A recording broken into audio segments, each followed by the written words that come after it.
खरी 10वी आणि खरा स्ट्रगल आमच्या टायमाला होता. आमच्या आईवडिलाला एकच माहीत होतं, फक्त 10वी आहे. बोर्ड का असतंय, किती अभ्यास असते, का असते, काही नाही. अपेक्षित मिळाले नाही मिळाले, ह्याचं मागून आणि त्याचं मागून आणि अभ्यास कर.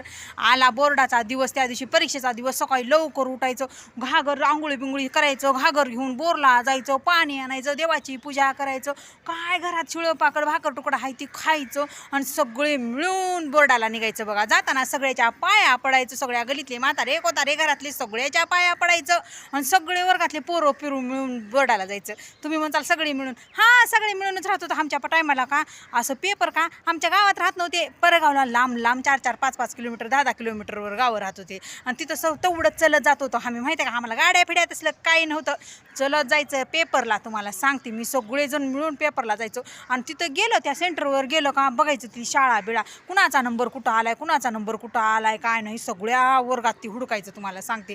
आणि मग घंटी वाजली की मग जाऊन पेपरला बसायचं. अशी आमची 10वी होती. तुमची बी अशीच होती का नाही सांगा बरं कमेंट करून. कुणाकुणाची 10वी अशी होती? माझी तर अशीच होती माय.